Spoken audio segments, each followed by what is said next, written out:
Hey guys, welcome to the second edition of Discussion of Thrones. We got an upgrade. We did. We have got an actual set. Thank you, Tyler, for doing that for us. So basically how the show works, we watched the episode last week just like everybody else, and then we've spent the last week scouring the interwebs looking for anything and everything that might give us insight into what is to come. We're doing exactly what everybody else is doing. So basically, what we feel about episode 1 is, everybody who thinks that there is a real threat coming from the Night King has all gathered in Winterfell. Yes. To get ready for some sort of battle. We're going to hold them here.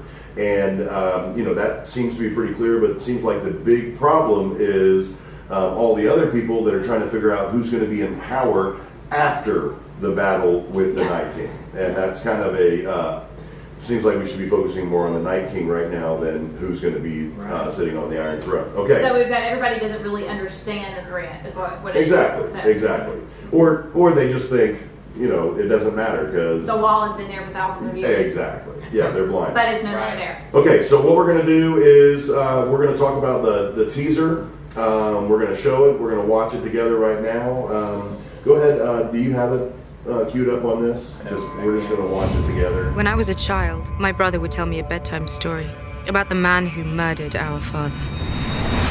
About all the things we would do to that man. He never should have trusted Cersei. You never should have either. Death. It's got many faces. I look forward to seeing this one. How long do we have?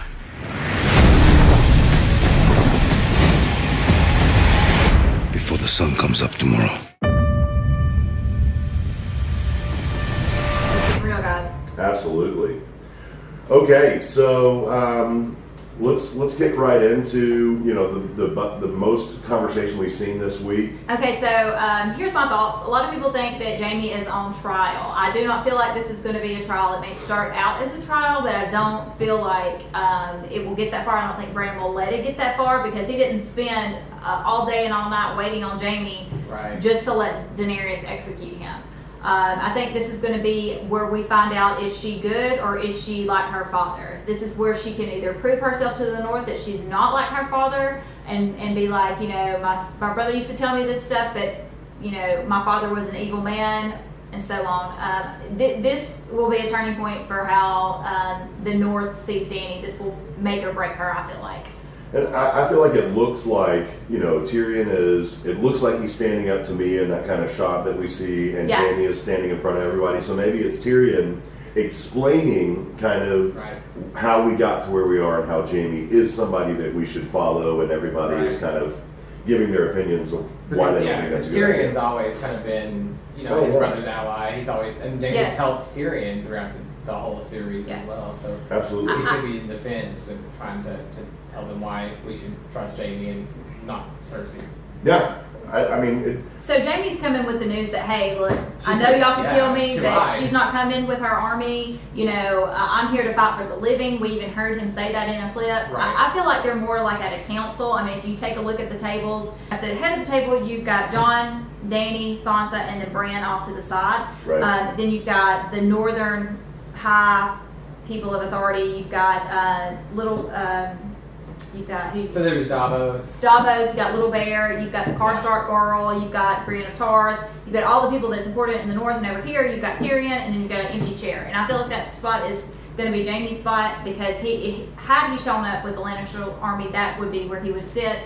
So I don't think that they're going to execute him. I don't think that he is going to be put on trial. And we still don't know actually who he showed up with. We were talking about that earlier. Yeah, I mean, hopefully, I said that this whole 2-year break, he's an idiot if he comes without an army. Hopefully he goes and gets, he could have got the Tully army from River Run. I mean, Arya did away with the Freys, so they all the Freys are dead, but they still have an army. There's still an army of people at River Run that he could have stopped and gotten.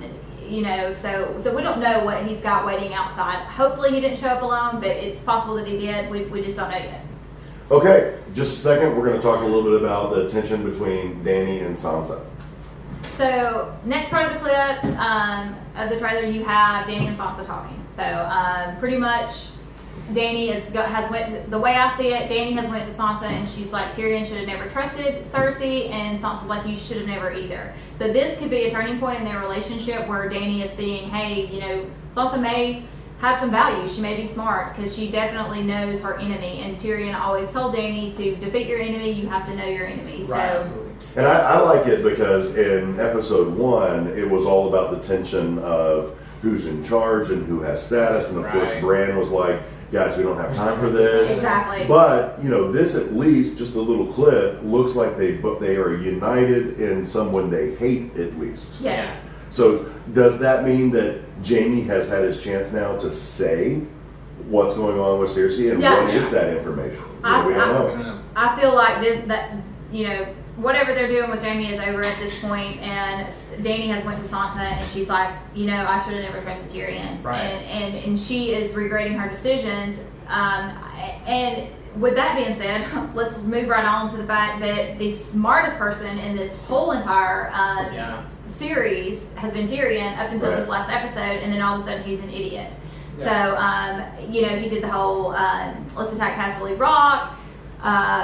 Well, first he sent, you know, the Dorne and Highgarden with Yara to get their army, and Euron attacked them and burned their fleet. So then he sends the Unsullied to Casterly Rock to take Casterly Rock. Cersei's done abandoned it. There's no gold there. In his defense, he didn't know that.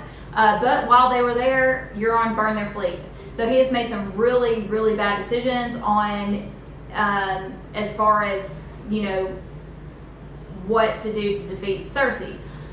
However, a lot of people feel like he did all of this, and I'm one of those, to manipulate the situation. But they disdain the game and those who play it. You enjoy the game. I do. Last thing I expected. And you play it well. I like to keep playing it. He didn't really start making terrible decisions until, you know, he found out that there was really a threat up north. I feel like he, hopefully, because I love his character so much, hopefully he has been making all these decisions to sway Dany to take her army north. That's my hopes. Yeah, I think so, because I mean, he's one of the most clever people of Westeros. Yeah. It's been proven since the beginning. Exactly. I mean, he's not going to just change overnight and be an idiot. Absolutely. And, I mean, something else to think about his arc as a character, because, you know, when we met him, all he cared about were prostitutes, drinking, and knowing some things. He was kind of always this snarky, but as his relationship has fallen apart, you know, with his family, and certainly a lot of things have happened, he has kind of had to, maybe for the first time in his life, actually make decisions that could be wrong. I mean, he's been the smart guy, just kind of talking on the sides, given his armchair quarterback, even though they didn't have football. But he was just kind of over there, you know, you should do this, you should do that. Now, like, his decisions have consequences. Well, every decision that he made when he was acting Hand of the King was super fucking smart. I mean, he manipulated the whole, you know, sending Marcella to Dorne. You know, he needed to figure out who was on Cersei's side. He figured that out. He sent the people that killed all of the Robert's bastards to the wall. He took care of that. So he is really clever, and I just would hate for the writers to have made him lose so much of the character that we love, and it not be for a reason. We're running on fumes from the books. Yeah, so his character development. So exactly, I mean, you know, they may be like, oh, maybe he's not as important as we thought he was. But and we're just going to run his character out because we only got 6 episodes. I hope that's not the case. It could very well be the case. It's not going to happen. Yeah. I really hope it doesn't. Death. It's got many faces. I look forward to seeing this one. Tyler, tell us about Arya. We heard her say. So yeah, I mean, in that trailer, you know, we hear talking about Death has many faces, and she looks forward to seeing this one. So we don't know who she's talking about. I hope she's talking to Jon, because in season 1, she did, like, Jon doesn't understand. Like, he doesn't know the struggle that she's in. He doesn't know what she is. Arya and Bran knows what she is. I hope she's talking to Jon, because I hope he's telling her, hey, look, it's about to get real. You need to go and cower in the crypts like with everybody else. And I hope she's because she's always been that little sister to Jon, and he's always tried to protect her in that way. And, you know, like, here's needle, you poke him with the pointy end kind of thing. Exactly. First lesson, sticking with the pointy end. I know which end to use. He has no idea where Arya Right, has, like has she gone is and where she is. She is the most dangerous fighter. I Well, feel like. And it's so funny in episode 1 when he talks to her about his sword. Have you used it? Needle. Have you ever used it? Once or twice. Once or twice. Just a couple. She's so modest about it. That's why I hope that's who she's talking But to. I mean, that's my everyone thought. is kind of undermined Arya. So The, like, the entire season. Yeah, Well, absolutely. I mean, entire whatever show. Series. Entire show. Yeah. Definitely, it's not a movie because I made that mistake last week. But I want you to talk about what her mentor said. I always forget the guy's name. That was kind of teaching the man with no face. Oh, Jack. A serial Pharrell. A serial Pharrell. So so he tells her when she's in training in King's Landing with him, there's only one God, and it is death. And what do we say to death today? Not today, death. So that's when Mirren Trent and all them come after her. Right. There is only one God, and his name is death. And there is only one thing we say to death. Not today. I think I hope she's talking to John. I think it's a throwback to him and to the Faceless Men in general because they worship the god of death. And when she's shooting her arrow in that, I mean, obviously she's not killing the Night King because that would make the whole show pretty short. So I feel like the weapon that Gendry is making her, and it has even been said by the weapons designer of the series that her weapon is going to be a showstopper. So I don't know, like that weapon. Yeah, so I don't know. I mean, it looks to be and we're probably spending too much time on this, but it looks to be a long spear, like what she was trained and by the Faceless Men. That it also it has a detachable end on it. So it looks like it's detachable. It could be an arrow. We already know that she's been trained by one of the best archers of the season, which was the guy that was part of the Brotherhood. He was one of the best. He taught her. She was already good. So I'm just anxious to see what she does with that weapon. And to all the fan people, the theories about her dying in episode 2. I will not hear it. We won't hear it. We won't hear that. No. That's dumb. It's clearly not true. And I will not hear that. You heard it here on Discussions of Thrones. She will live. She's going to live. At least through episode 2. We're at least going to see her weapon that they pulled out of that scroll, like. She will marry Gendry. They're good right. Done. Okay, so let's move right to the shot of Jorah having Heartsbane. Yes. Courtney's- I've predicted this. I've been saying this. Just because him and Sam formed such a bond. Sam's not a fighter, obviously. He saved Jorah, and Jorah is a tremendous fighter. We know that, and I'm so glad that he has Heartsbane. Now, I will probably piss you off when I say this, but when we were kind of getting together our notes and thoughts for this, one of my thoughts is the last time we saw Jorah and Sam and Danny in a room, Sam was not this welling over with joy and happiness wanting to help Jorah and his cause. I mean, Jorah was there. It's not that he wants to help, that he wants to not help Jorah in his cause. It's, I mean, him and his dad had a rocky relationship. Yeah. They did. But, I mean, Danny, ultimately, and Danny's got a lot of got a lot of heat this last, week, but she gave him a choice. Yeah. Maybe she made a rash decision. I feel like she made a rash decision. She shouldn't have burned them both. But I don't have. That was her first. Yeah. I feel like they're really painting her as a villain, like especially in this trailer. Like they really focus on her. I mean, her being like maybe the Mad King-esque kind of in that way, and I don't think that Ned beheaded traitors. Episode 1. Rob beheaded the Karstark guy. Right. John beheaded Slint at the Night's Watch. They have all done that. He just refused to listen. So I mean, she had to make a stand. That was her first battle in Westeros. She had to make a stand. I feel like she made the wrong decision. And I feel like even though she had absolutely no emotion when she told Sam that she killed his father and her brother, she did feel it. I'm just saying it was a little foreboding to see, Jorah just polishing up a sword when the last time we saw them talking wasn't a good conversation. Yeah. Okay. It's just a theory. It could be wrong. Yeah. Okay. So now in the trailer, we're going to see Tormund come in and he's talking to Jon, and Jon's like, you know, how long do we have? So the last time we saw Tormund, you know, he had saw the Umber Kid in that spiral on the wall. So, you know, we don't know how long it took them to get there, really. I mean, from there to Winterfell, I'm not, you know, exactly up on the distance, but... So here's pretty much what it is. So we've got Eastwatch by the Sea, the last part, and that is 1/3 of the way in between Eastwatch and Winterfell. So they got 2/3 of the way to go, and I'm assuming that Tormund and them, you know, hauled ass to get there, and they traveled day and night. The Night King and his army will only move at night. So they've got you know, not very much time. Right. So winter is literally on their ass. Yeah. Winter is here. I guess at that point, you know, they're going to start preparing Winterfell for battle. So they know that they're coming. We've seen in the trailers they have, you know, all these dragon glass things put up on the battlements and all that stuff. They're preparing. We haven't seen them do that yet. I assume that part of this episode will be them doing that. Who do you think will be actually leading the armies? You know, is it Jon? Is it Dany? Well, you're going to have Grey Worm. Grey Worm will be in charge of the Unsullied, and then I forget that Dothraki's name is in charge of the Dothraki. Yeah, I mean, I think it's really going to be when they see what's at their doorstep. This is going to be like, it's going to be fight or die. We have to come together now. All this, whatever we were doing the whole episode up until this point, it doesn't matter. Like this is where we're going together. And then another just crazy thought that I had while I was watching the teaser, the shot of the catapult firing during the daytime.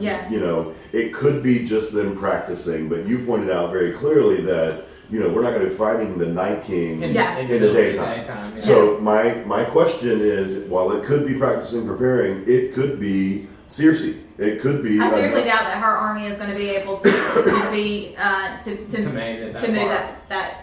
Well, we don't. I mean, you're right. I doubt it as well. But it's one of those things where we don't know how long the trial part took place. We don't know how long it took Jaime to get to Winterfell. You know, a lot. We don't know if the Golden Company arriving there was at the same time as when they were arriving in Winterfell. Like the timeline in the show is always there's a lot of things, but it was just weird and odd. We'll find out what it meant. That's true. That there was a catapult going off during the daytime. Yeah. That's weird. Right. That's weird. Yeah.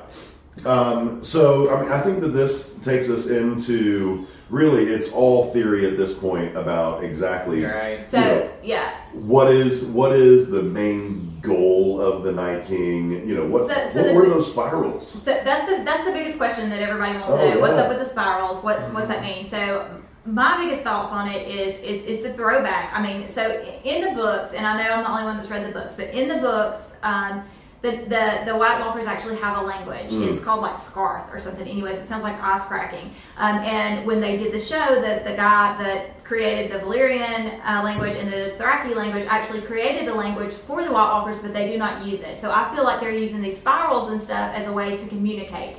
And when the Ned boy was a High Lord, and he is, you know, stuck to the wall with pretty much a stake through his heart with a spiral around him, which is a throwback to when the Night King was created. Absolutely, in the dream. I feel like he is probably more than likely a Stark prince, like maybe not the Lord of Winterfell, but his younger brother. Yeah. And he was given over to the Children of Forest, or taken by the Children of Forest, and was created in that spiral which we see. And I think that that's his message. He's saying, you know, that was wrong. I'm coming. I have not forgotten. Yeah. So I think that's a throwback, and it's also a throwback to the very first time we were introduced to the White Walkers. It is a child, a little girl, wildling girl, and she is also nailed, stuck with a stake to a tree by a symbol. I think all of this has meaning. I can't tell you exactly what the meaning is, but it does definitely have a meaning. Well, it's very clear that the battle is coming. I mean, we're guessing, probably like you are, that it will arrive, you know, at the footsteps of Winterfell, you know. Yeah, I mean, I think Tyrion is going to be in charge. Like, Tyrion can redeem himself and be in charge. I mean, we all seen him prepare King's Landing for siege. I think he's going to be in charge of, you know, preparing Winterfell. He can maybe redeem himself for some of the stupid decisions he has made, and maybe, you know, get this, get them ready. because it will happen there. It's about to go down. Yeah, And we don't know what role Jamie will actually have at that point. we don't. I mean, Jamie is a skilled battle leader. Right. So he's gonna have. I mean, he doesn't have an army to lead, obviously, unless And he may not have a head. yeah, I mean, it's just so different because we've not seen battles in the show where so many big characters are there. Yeah. So who takes the lead on this, or who's in charge? Like, you know, like Danny's not a fighter; she never has been, but she, you know, people follow her. She's got some grown ass Yeah, dragons. yeah, she's got some dragons, like, Yeah. and you know, But she so has does the King. she has delegated. She has delegated her. She's got very smart people in positions that can lead power. Absolutely. And just like in episode 1, we saw this battle for power between the different groups the entire time. You know, who's in charge, who's important, who's not important. You know, I think as they're getting ready for this battle, we'll see a lot of that jockeying for position. So that's ultimately, you know, that leads us up to, you know, we see Tyrion at the end of that trailer. He's sitting in the battlements of Winterfell looking out. I think that's kind of how the episode's going to end. It's going to leave us on that huge cliffhanger where we may see the hooves of the White Walkers walking up and then fade to black and then like little crap. Yeah. I mean, episode 3 is going to pick up and it's going to be full steam ahead. The battle is here, the battle for the dawn, the Great War, whatever you want to call it. Also, I didn't even mention this. We haven't seen Melisandre anywhere in any of the clips, and we know she will be back. So I expect to see her this episode. I do expect to see her this episode, and I am anxious to see if she comes with the army of Lore or whatever they call them. They're the 1,000 slave soldiers, or if she brings Kavara, we don't know yet. So I'm super excited about that. I know you guys don't care, but I've just been wondering this whole time, where's Ghost? Oh my god! Oh my god! Yeah. I said I wasn't going to bring that up, but where's Ghost? Yeah. Free Ghost! I do not know why he was not waiting on Jon in the courtyard when he got there. Oh, the memes this week with Danny wearing a yeah. coat. I will not hear it. I will not hear it. It is not funny. She better not be wearing my Ghost. If I don't see Ghost... Yeah. We definitely need some Ghosts in this next episode. I mean, I'm super excited about this episode tonight. Yes. I can't wait for it. I know you guys can't. Is there anything How else? how can they find us? How can they get in touch with us? Yeah, so I mean, if you definitely like our videos, so we're at Discussion of Thrones, so you can find us at Discussion of Thrones on Facebook and YouTube. We definitely want you to like and share our page. Please. And continue to watch us and talk about Thrones. Yes, Absolutely. ask us questions, give us your theories. Yeah, because we're doing a lot of work trying to find all these different theories. Y'all can help us by doing some of that work for us. Bring it to us, we will Yeah. research it. Yeah, and Tyler is a meme machine. There's so many little Working posts too. all over. That's all we do. And Weston also does that. Give me the sword of destiny. Thank you. It's got Lightbringer. Thank you guys. The Night King Cometh. defeated. Yeah. Whatever. Oh, dear Lord. Okay. All right. That was almost awesome.